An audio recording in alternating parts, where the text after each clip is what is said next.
Are you a thought leader? Do you think you should be? Do you have to be a thought leader in business these days? And if you want to be one, is it as simple as just calling yourself one, or is there more involved? And what's the difference between calling yourself one and being one? I had so many questions and they all got answered in this podcast. My name is Rachel Klaver and I am your host of Method Marketing. And today I'm joined with Verity Craft. She's actually one of my clients. I love working with her, but she's also a thought leadership nerd. She's self-described as a thought leadership nerd, by the way. She's also a speaker, coach, and writer, and she also happens to adore musical theatre. Together with Christina Wedgwood, she has built Intelligent Inc., which is the go-to thought leadership place here in Aotearoa, and is a place where people can go and learn how to be a thought leader, develop their skills, and then potentially also even write a book. They've worked with hundreds of big thinking, purpose-driven experts. They help them maximize their impact, build their reputations, and grow their business. Verity joins me on Method Marketing this week to explain why it's okay to not love the term and still act like one, how to use different thinking skills to stand out from everyone, and why sharing thoughts about what you know might not be the ticket to getting new clients, and exactly why that meant that she had to come and work with me as well.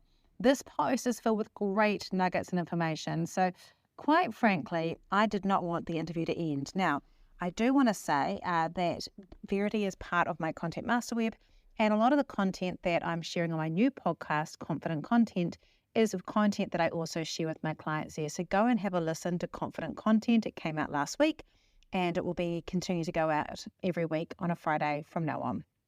I want us to really enjoy this time, so get your pen and paper, take some notes. She's got amazing information, and let's get ready to learn about whether you need to be a thought leader.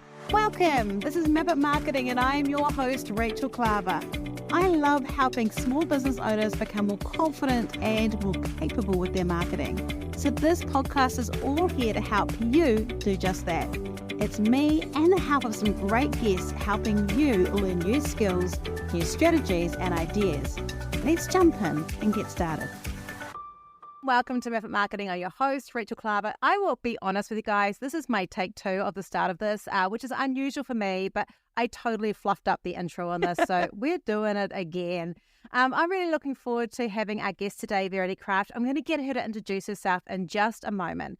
Before I do that, I do want to say to you, are you listening to my new podcast, Confident Content? Oh man, Confident Content. Say it confidently, Rachel. It's all about a deep dive into content marketing. It launched on August the 18th, and I'm really looking forward to you having a listen to it if this is before that is coming. Because I don't know when this is going live. I don't know. I'm not in control of my own show. Anyway, Verity is from Intelligent Inc., and they help purpose-driven individuals maximize their impact and help them as thought leaders. I messed up exactly what that was because I have ADHD. She gave me a list and I wrote half of it down and went, I think she's going to finish it for me. She just used to working with me because she's one of my coaching clients and knows full well the agony of having my brain in a coaching meeting. So anyway, without further ado, Verity, welcome to the show. Thanks for having me, Rachel. It's awesome to be here. I love it. I think that has to be the most chaotic introduction ever. The proper intro at the beginning will be better, I promise, because I write that down. And I don't always write it down, but I'm getting better. So, Verity, tell us a little bit about you and tell us a little bit about Intelligent Inc. And let's finish that sentence properly. Tell us exactly what Intelligent Inc. does, because I totally did not explain it. No, you're all good. I need coffee. Let me have a coffee while you do that. So, yes, Intelligent Inc., we help purpose-driven experts to maximize their impact as thought leaders and authors. So we are massive fans of helping people make their thinking better, make their ideas better, and then help those ideas become more accessible and more available so that they can both have a bigger impact, but also build their reputation and grow their business. Okay, so that was perfect. And I got the word experts wrong and put individuals on it. That was where I first went wrong. Who cares? Lots of the people we help. Listening really carefully. Yeah, they all are individuals. I mean, that's the whole point of being a thought leader, right? So I have got you on today because you obviously do some really cool stuff. We're not talking about it today, but one of the things that Intelligent Inc. does is it helps those people who are thought leaders basically put down their ideas enough into a place where they shape it into a book that they can publish. And I'm really passionate about that. I didn't want to talk about it today because obviously I've done a few episodes already around my own book and that journey. But I will say that I do agree with you that one of the best ways to place your signature voice down is through a book. And I think it is a very clever thing to do. But I wanted to take it a step back from that because I will be honest, I have mixed feelings about the phrase thought leader. And I think I've told you this before anyway. I think I have mixed feelings about it because I feel like there was a time in corporates, and I'm not a corporate person, I'm small business, it was very overused. Mm-hmm. And I guess too, I don't really understand what it is. Like, can someone call themselves a thought leader? Do they have to, is it like an expert where someone has to wait to be called that, to be that, all those sort of things. So I thought, let's just start with the very basics. If I ask you, what is a thought leader? Mm-hmm. What would you say? I would say, look at the words in it. So there's two parts of it. The first is the thinking. It's somebody who has really great ideas, who is doing really robust thinking, is making their thinking better, is open to new ways of thinking.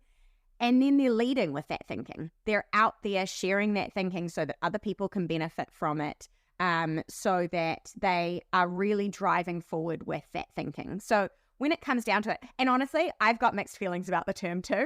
Can I just say though, I wish that expression, that description that you just explained comes with the words thought leader, because you say that and I go, oh, I'm excited about that. Yeah, you know, exactly. like I get really excited, but it's just the phrase. It's really interesting, isn't it? Like I have mixed feelings too, because there's so much out there about what people think a thought leader is, and we've asked several times, like, are there other phrases we could use? And we do use other phrases, but when it comes down to it, like, it is a really good description of what we help people with. It is. The way you've described it, it's perfect. Yeah. And I love, because I have a big thing around this, because I don't think you can be a thought leader. This is me being mean, but maybe you're going to disagree with me. I don't think you can be a thought leader if you only share other people's quotes. Correct. Other people's models. Correct. Other people's examples. And it's one of the things that I will say to someone if they say, oh, I am a thought leader. I'm like, I have watched your post for a year and all you've done is show me other people's models. Where is your model? Where is your language? Mm-hmm. Where is your way of describing things? Yeah. And our purpose overall, like our business purpose and kind of my purpose, is that we want better thinking. We want to bring forth better thinking because we believe that the world will be better if everyone is thinking more critically, more creatively, you know.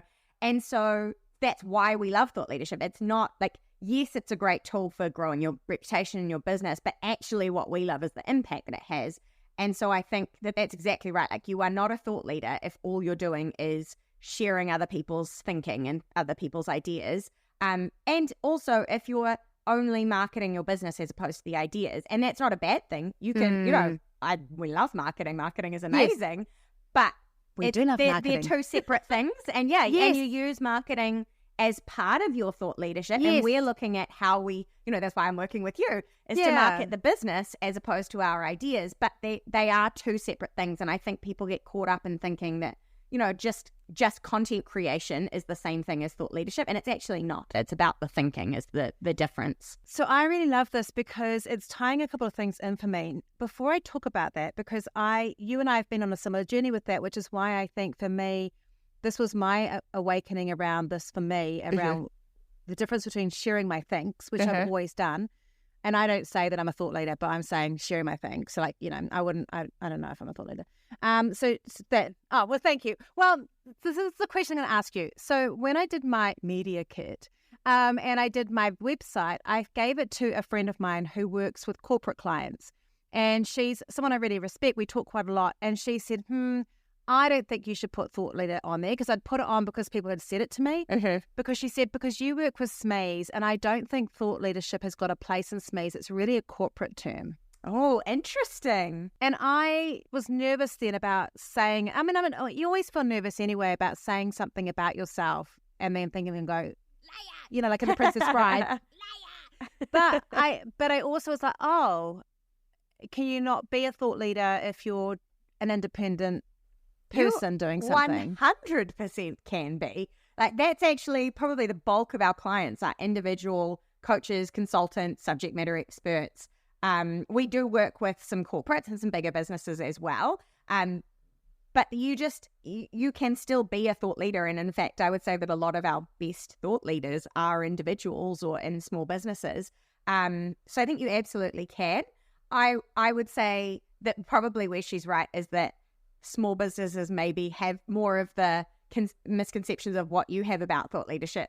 Originally. Maybe that's so what it is. It's maybe not as that's a good appealing point. to them. Yeah. As it would be to potentially a corporate kind of world that likes some nice fancy titles and stuff. Yeah, they always love the nice fancy titles and all the little what are those things? Like with Acronyms. Acronyms. Yeah, they love the. I know. When I Bloody first met acronyms. Rod, because he was in corporate, and he would come home and he'd be like, I went to the FCGBT thing with the WXYP, and I'd be like, I don't know anything about what you're talking about. Can you please just break that down for me? I was like, what are these acronyms? I don't understand them. Okay. So that's one thing you can do. I also wanted to ask talk about that thing around there's a difference between thought leadership and marketing, because I had this mistake because for a long time I would share my ideas and I had lots of people following me and talking about stuff and, I love the way you talk about it this way, and hey Rachel, I'm a goat in a tree, and all these things that I'd kind of created as my kind of pictures or ideas to help shift people's ideas, but they weren't necessarily becoming clients. Yeah.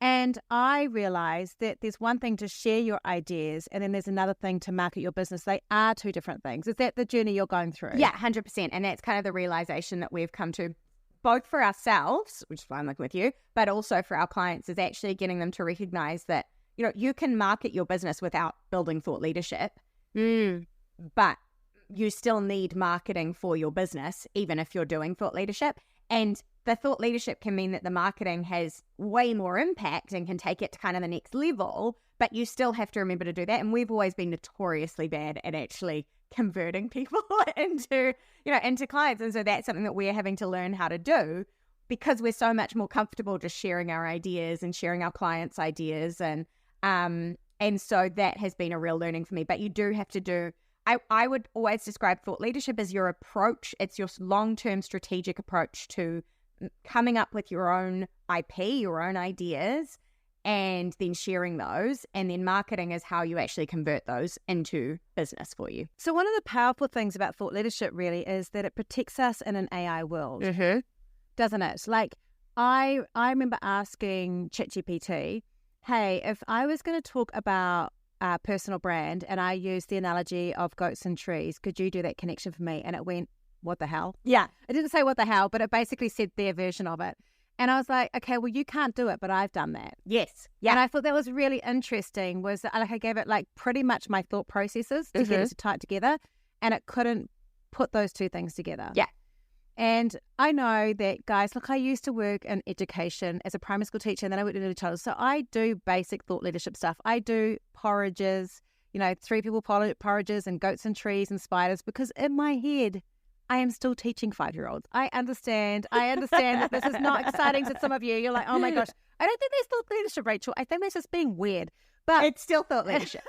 but I think it is like the way, like when we have our own models, we have our own way of doing things. It can still look like someone else's model. We've just shifted or shunted it or moved it or molded it a bit to be something in our own language. Is that, we're not stealing a model, but do you know what I mean? Yeah, 100%. And I think, nobody comes up with an entirely original idea, right? Like, we are all influenced by what we learn and what we pick up from around us. That's how creativity works in our brain. It's literally our brain going, well, I know this thing and this other thing that's totally different, and I'm going to bring them together and make them make sense. And so thought leadership can still, your thinking can still take influence from other people, but it's about bringing your own unique perspective and doing it in your own unique way. And then obviously referencing when you are actually just using somebody else's model, because there's still space for that too, right? Absolutely. And I think too, like talking about influences is really important too. Like I'm never scared if I've got something from someone that's shifted my thinking. I use one of Natalie Coombs' things, which is, that every business is a black box. I always say that that's Natalie's words. I would never say that's mine, because it really is her language. That's what she said. But I might then find something that I might explain it a different way. I actually can't think of something that would explain it better than that. But often my models or my thinking or words have come from me going, yeah, that's cool, but no one I know understands that the way that person's explained it. So I will find another way, or I need to nut it out for myself. And so I don't know why I'm doing like a crazy thing in my head thing when I'm doing that. That probably is like a summation of how my brain works. So can anyone be a thought leader? So I think eventually, yes, but being a thought leader does require some experience. You have to be an expert in something. It's not just sharing an opinion. We all have opinions, but I like to say that they've got great ideas and the experience to back them up, because you can come up with a new idea, but until you've actually tested that and evolved it and figured out whether it works, then it's just an idea, and that's great. And I often suggest that people treat their ideas like hypotheses, so that they don't get too entrenched in thinking it's the only way.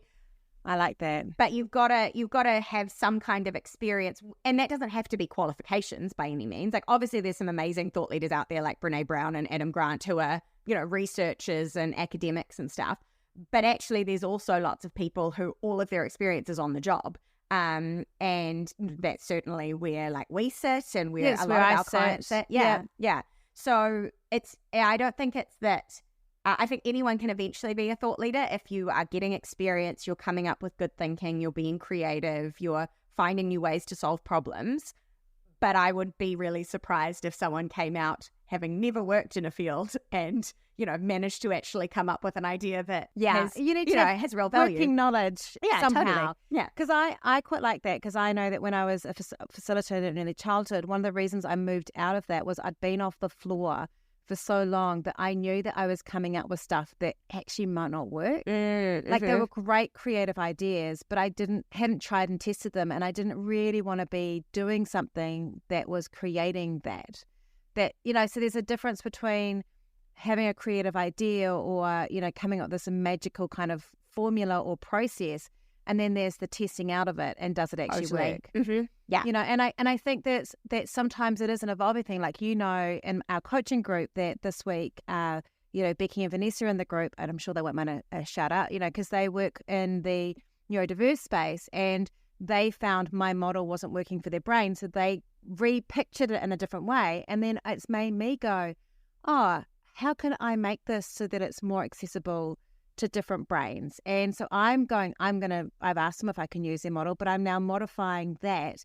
It's still my overall model, but I think that it will evolve over time. It should be getting tested and working, and a model should work it should have some room for movement, but the basic structure of it should work in every application. Yeah, and until you've tested an idea, you don't know whether it's going to work. Like, we have ideas that we came up with this model probably 5 or 6 years ago that I got so excited about, and I was like, yep, we're going to build our strategies around this, we're going to do that, and it just didn't bloody work. Like, in theory, sounded great, but it didn't work when we actually put it into play with clients. And so I was like, all right, cool, that was a learning. We're going to put that one aside.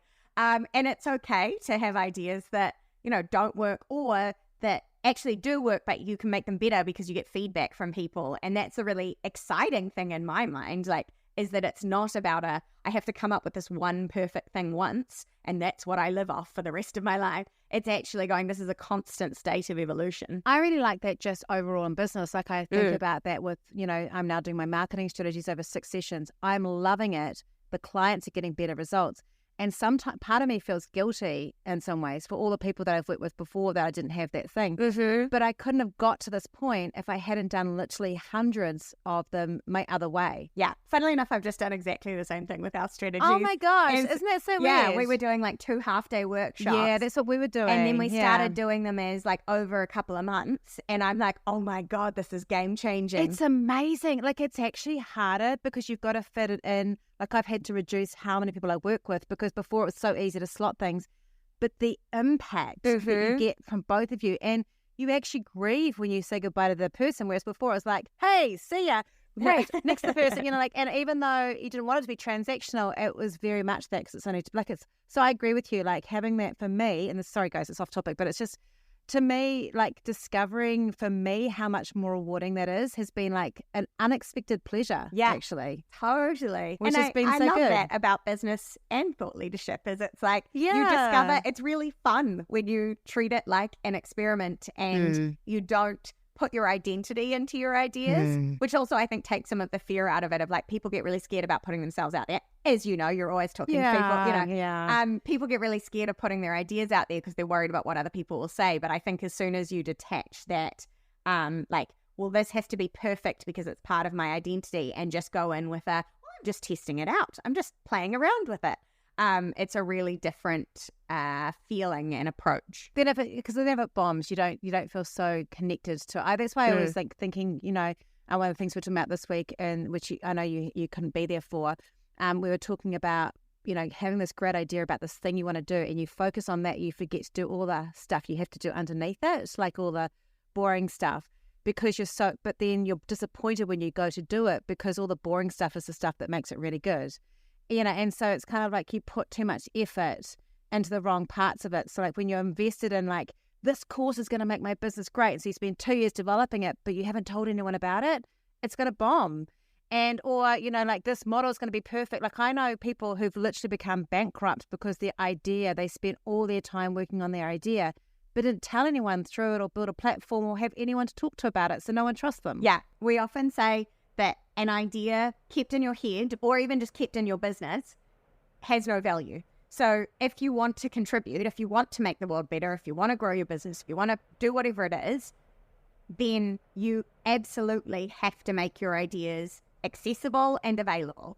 So keeping it to yourself and trying to make it perfect before you share it isn't helping anybody. And I think sometimes when you can bring it back to that, like actually, what are you trying to achieve? And getting to perfection is, a myth. But it's also like you're just holding off from helping people. And actually, Christina and I were having this chat the other day because she's working on her book right now, which, we've helped so many people write their books and haven't bloody written our own. And so she's working on hers and she was like, I feel really guilty that I'm not focusing on the business and that I'm spending the time. And I'm like, well, the longer you put it off, the more of a cost it is to our business and to the people that you're trying to help with this, because she's writing it around those who are quite scared about thought leadership or quite shy or overthink it. And that was exactly it. It was like, well, think about what you're trying to achieve. The more that you put it off and put other day-to-day stuff ahead of it, then the longer it takes before you can have that impact with it. Yeah, and I will say, because I know you do books, but I think that one of the things I've really learned with it is that you can't look at the book. I sent you that link of Kate Toon yesterday, and someone said, what's the ROI? And she said, well, I did this for me. And I think there's a truth in there, but there's also an understated, people don't understand the impact the book has. It's unlikely to have an ROI. It's kind of like when you're putting your ideas on LinkedIn or anywhere else, it can feel very understated. Because it's like the old pastry, layer up and layer up and layer. It's the layer of knowledge and trust that you're building with each little part that you're imparting that thought leadership is going to make a difference, isn't it? Yeah, and you can use a book as an accelerator for your thought leadership. But you don't make money off selling books. You make it off how you use it. No, you make it off how you use it. Yeah, exactly. Yeah, it's not as people are like, how much money did you make? Well, let's talk about how much money I've lost so far. And I'm about to do an audiobook, and that's going to lose me another $3,000, But it's all an investment. It's going to be an investment. I have to explain that to Rod because he's the one that doesn't understand that. But luckily, if he wasn't around, we would be bankrupt because I'd spend all my money on other things. So it's okay. So I guess one of the things I'd quite like to know is that how do you know that you are a thought leader? Like, is there a magic click button? Is it when other people say you are? Is it like, because experts, you always go, oh, you shouldn't call yourself an expert. Other people call you that. It was like social media guru back in the day. You're not a social media guru, but if other people call you that, then it's okay. Yeah. I mean, I often say to people when they're starting out, it's not about becoming a thought leader. It's about building thought leadership, which is really different, because I think when you think about, I want to be a thought leader, it's often about, I want to be seen as a thought leader. Whereas if you think about building thought leadership, you're going to do that in a really different way that's focused on the steps and you're more focused on the journey. And I think it's a little bit like when you say to people, how will you know whether you're succeeded? It's like most people don't know whether they've succeeded. They still suffer with imposter syndrome. So I think, yeah, you're a thought leader if other people see you that way. They won't necessarily call you that, but they'll see you that way. But I think if you just focus on building thought leadership and having the biggest impact you can, both on other people and your business, then eventually you're going to be a thought leader. It's just that you're focusing on the right things rather than on like the how you're seen. I like this because the last thing I'd ever want to think is I am trying to be a thought leader, but I'm very keen about building thought leadership because I'm not trying to, I actually don't care if anyone ever thinks of me as a thought leader. I just have this innate desire to share my ideas. Yeah, exactly. I don't really care how many people see them either. Like I'm very disinterested in analytics.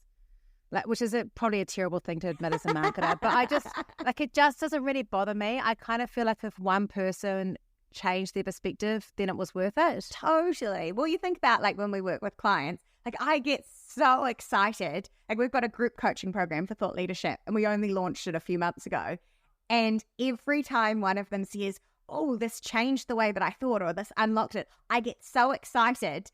And I'm like, well, of course I'm excited because I can see the impact, and it's not necessarily about reaching thousands and thousands of people. You know, we know that our message is quite niche.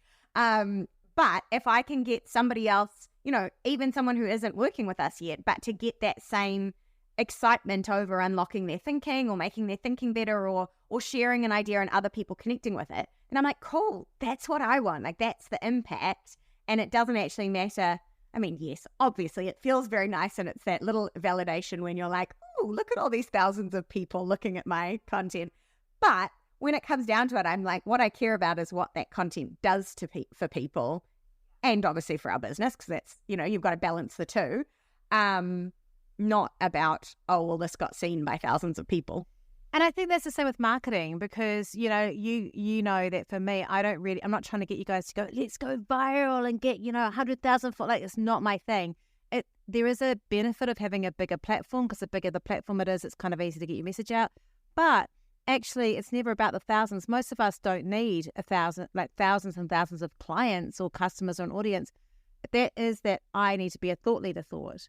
That high idea of building thought leadership is building a group of people who really are engaged with your ideas and get the way your brain works and go, I need more of that. Yeah.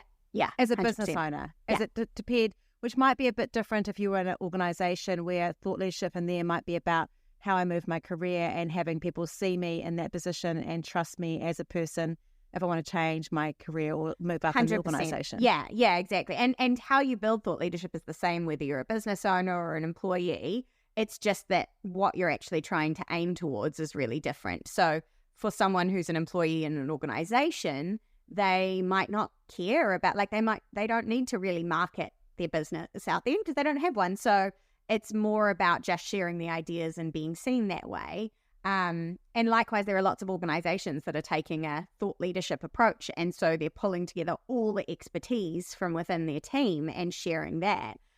So it's all like you want a different end result for each of those, but doing it is the same thing. It's you're coming up with great ideas, great models, great frameworks, and you're making them accessible so that people can understand them. Like I love your analogies, like the web and goat in a tree, because people, once you explain them, people are like, that makes so much sense, and they remember them, so they're memorable.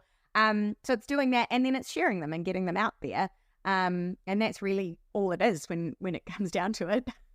Yeah, because I think that one of the things I found really interesting before, right at the beginning, you started listing off, and I know you've got some really cool cards that you have around helping with thinking skills.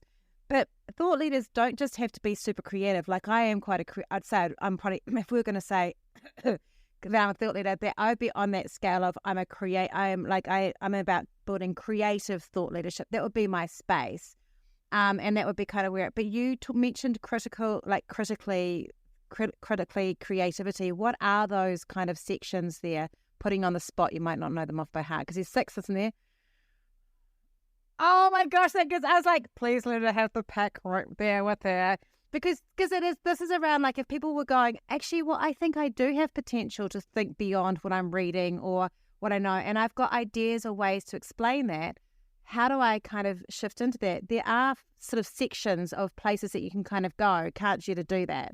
Yeah, and often we'd say, you're deploying a couple of different ways of thinking. So the ones that we do, so we have these intelligent think cards, which we actually created as Christmas gifts for clients, and then so many people posted about them on LinkedIn that they've become a product now.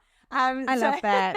Yeah, you can put it. Give me a link, and I'll make sure I put it in the show notes. Oh, that'd be awesome. That'd be cool. And so there's 6 categories that we came up with, which are the kind of type of questions that we would ask in coaching sessions.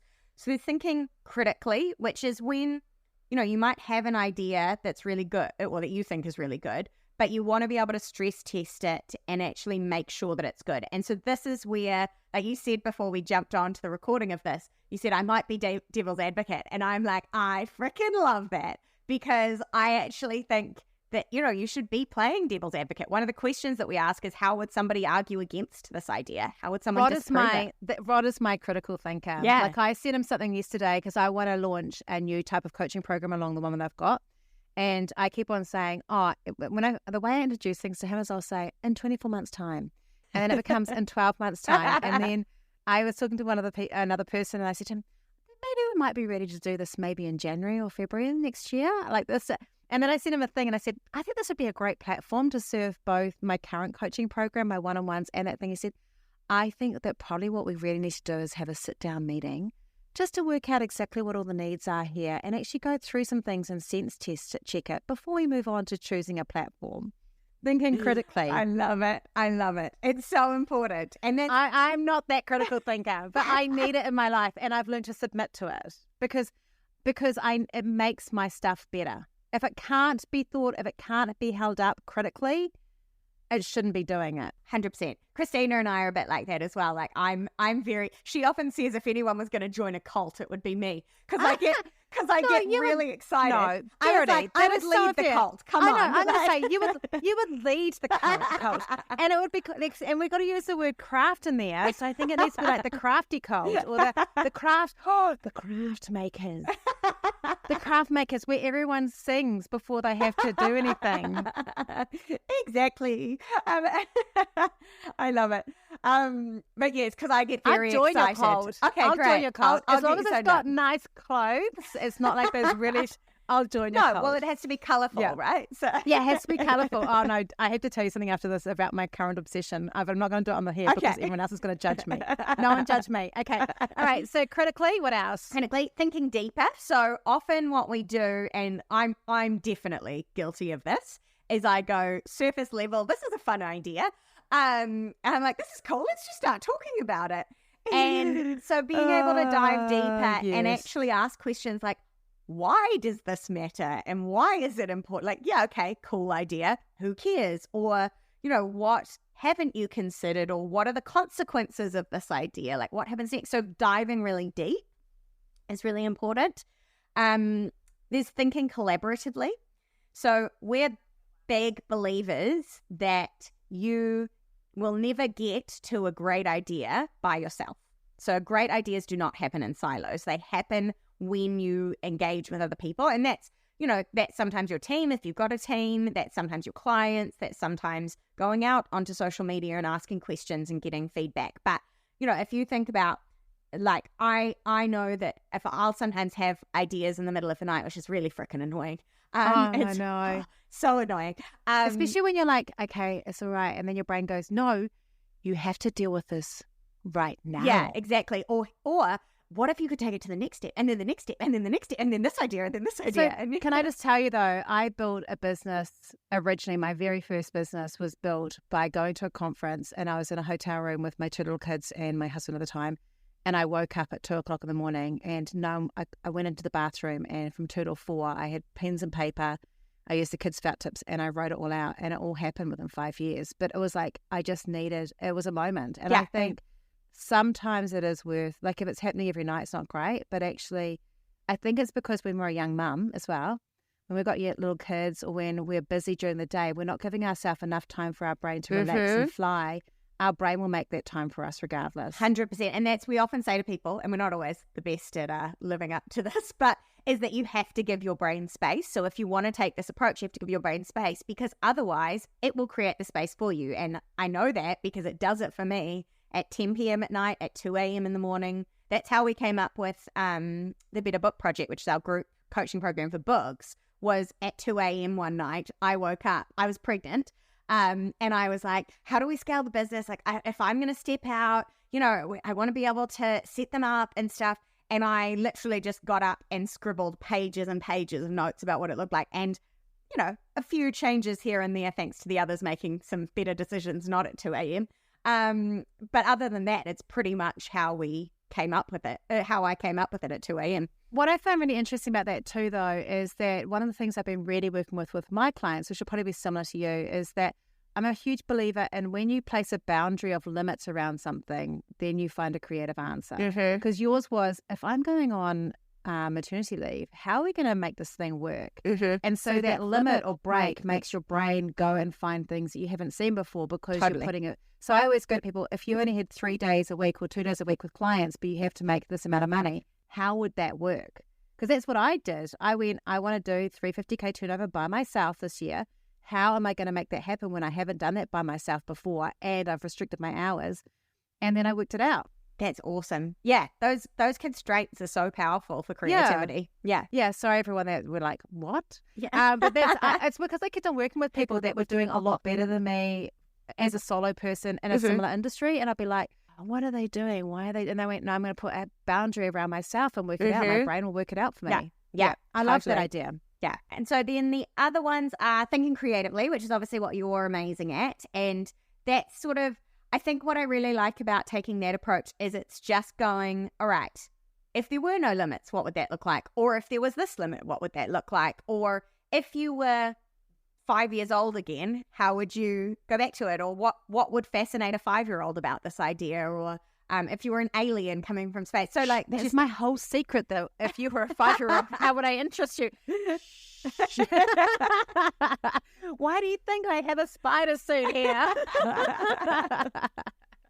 I love that one. No, and you're right. I have got that one. I think it's a great. So critically thinking, deeper living skills, collaborative, which I had to learn. I really like that one. I became very independent and I've really learned the benefit of that. Creative thinking. What are the other two? The other two are thinking clearly. So we often say if your audience is unclear about your idea, then it's probably because you're not clear about your idea. And honestly, we've been the guiltiest of this at times because I think it's taken us a really long time to get clarity over what we actually believe thought leadership is and how to build it well. And so this is definitely one that we've struggled with. It's hard, and it's really hard when you're having to use a phrase like thought leadership where it does come with all this other stuff. It's like, you know, I was talking, you know, we were talking about with Alana where she was like, I didn't want to be called a business coach. And I'm like, you have to use the word coach because if you explain it with high-fangled terms, no one understands who you are. Like our language is so important, but it's really hard. It's really hard. Like I have also struggled with this, Verity. I think, you know, what someone said to me the other day, you know, she was working with me, just like, I'm in your industry. Why am I needing to work with you? And I went, I need people to work with me. I can't do this myself. I'm too much in this. I have to have a coach that tells me or have someone go, that doesn't make any sense. Sometimes I'll say something to you guys and I'll explain something and I'm like, this is exciting. And I'm like, let's get started. And you're like, we have no idea what you're talking about. Yeah, exactly. I think you have to have other perspectives. And yeah, it's one of the reasons why I started working with you was because I was like, actually, you know, we're really good now at the thinking part. We're not always the best at the leading part. So, you know. Can I just say something here before we jump into the last one? One of the things that I got really excited with Verity, and honest, one of the things that I was a bit threatened by was Verity's an excellent writer. And one of the strengths I've got to bring to it is that I've got that strong content writing thing. Verity does amazing LinkedIn posts. Sorry for talking about you in third person, but you do amazing, you know, already did writing. You didn't need help with the ideas and your writing was really good. All we changed was a structure. Yeah. And just reminded you to sell yourself a bit more. And that immediately saw an uptick. So sometimes it's not your ideas and it's not your skill. It's just how you're translating that in a way that gets the action. Yeah. Yeah. Which is that thinking clearly side. Yeah, exactly. Yeah.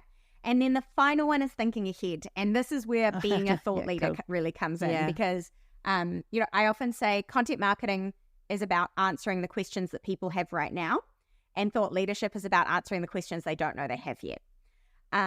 So it's about looking ahead. It's about thinking, okay, what will the people that I'm serving need in another year or 3 years or 5 years? Or what will the risks be to them of what they're currently doing, or what if I could ask the future about anything, an oracle about the future, what would I ask them? So it's about making sure that you are thinking ahead. So yes, you're solving current needs, and that's really important because it has to be relevant to the people, but that you're taking it one step further to go, how can I get them to look at this in a different way that's going to set them up for the future, as opposed to only meet the current need. I love that. I also think that that's a very powerful thing you can do. So if we flick in a business, owning your own business, if you learn to do this thinking ahead, this prevents problems happening. For example, if you could see things slowing down a year ago, you up your marketing then, so you're not in a position to have a problem now.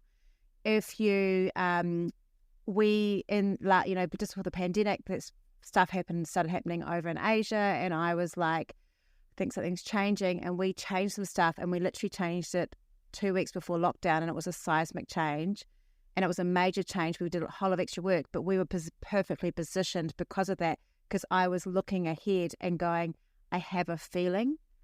So I think thinking ahead for small business, this is a really good way to protect. Really important. Yeah, we had a similar thing with AI, because when our business started, it was a content creation business. Yes. And many other things in the early days, because you say yes to everything before you figure out what you're good at. We all do that. It's the worst. But the majority of our income came from writing people's, articles, books, white papers, long form content. And we could see that all of this was starting to come in. And, it went alongside the fact that actually the stuff that we really loved doing was the coaching people's thinking and the strategy and helping them think bigger.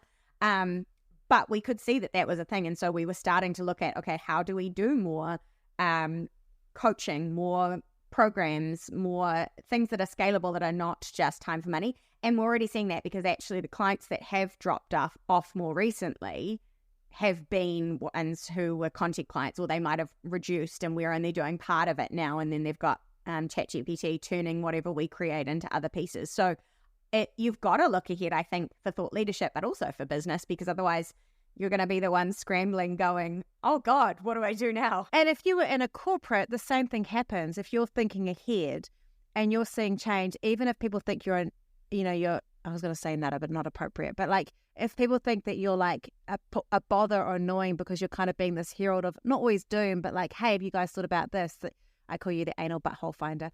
But if you're that person, like, it can be frustrating. But if you consistently are that person and you're showing some other things around that collaborativeness, you're not just being this lone wolf where you're getting angry about it, but you're collaboratively building relationships so people are listening. Yeah.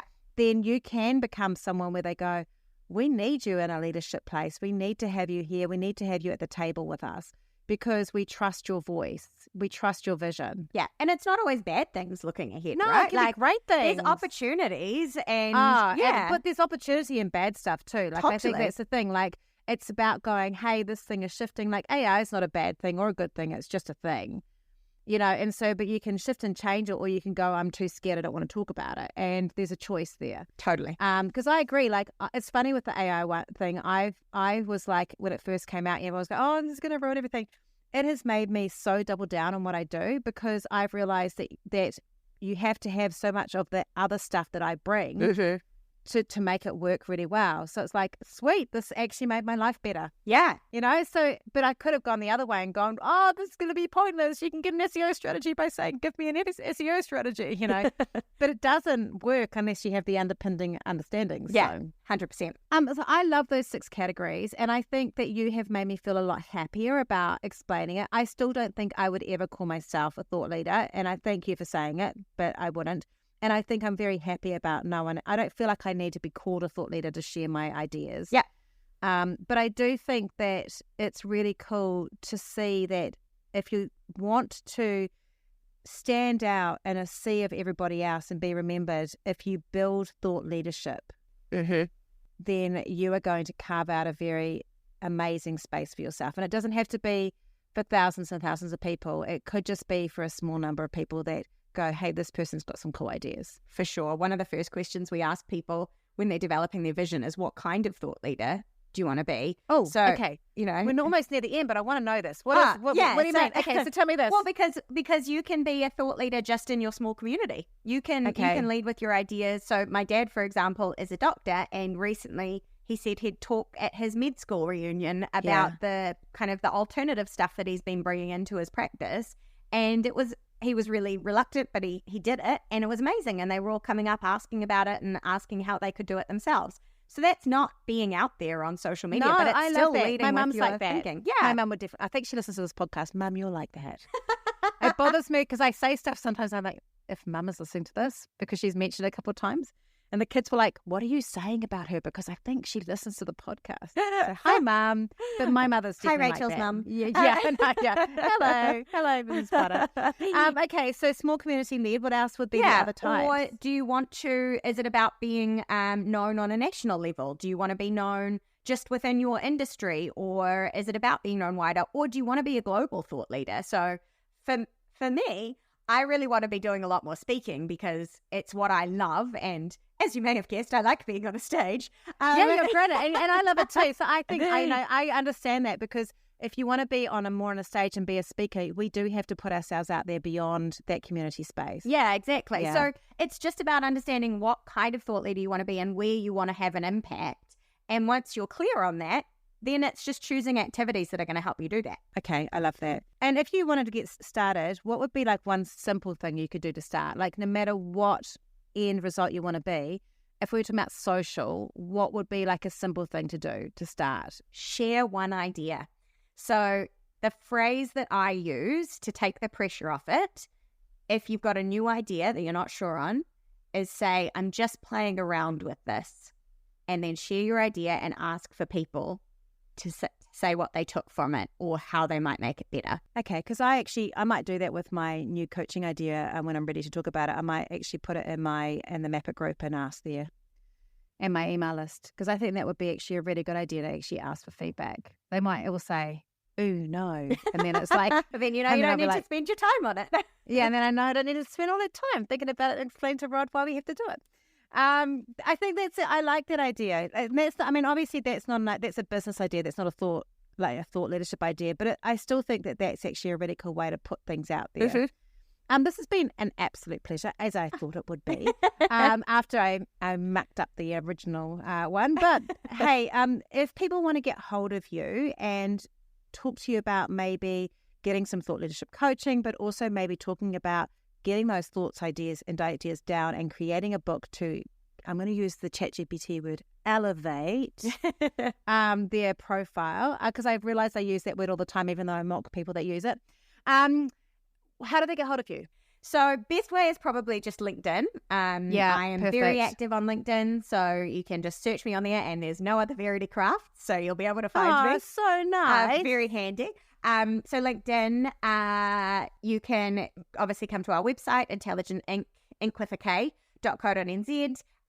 Or also, I have since starting to work with you, joined TikTok. So if anyone wants to come follow me there, I'm still just experimenting a bit. And is that Verity Craft as well? That is Verity Craft, yeah. Okay, cool. I should check. Awesome. I don't think that has a dot in the middle. I'm pretty sure it's just. It probably won't, because you're just you. Just so me. It probably won't need to. That's been amazing. Thank you so much, Verity. And I'm definitely going to, when we get off here, tell you about my secret new colourful clothing now obsession. I want to know.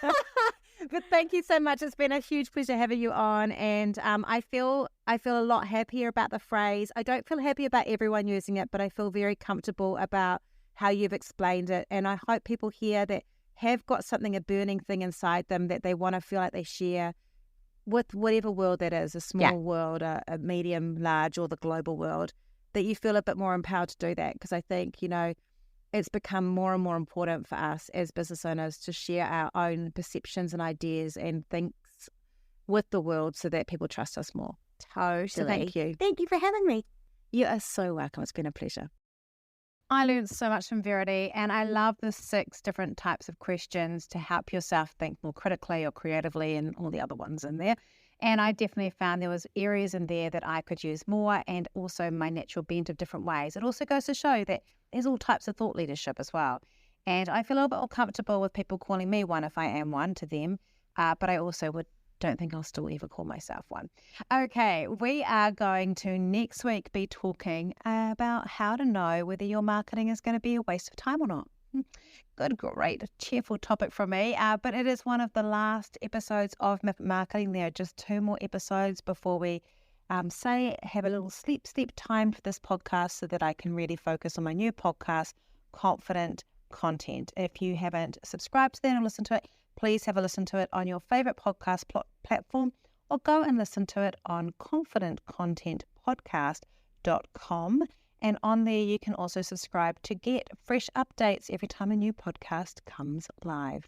Right, let's get ready to think and share. And remember, sharing big things doesn't make you necessarily market your business. You still need to do that as well. Have a great week, everyone, and I'll catch you next week.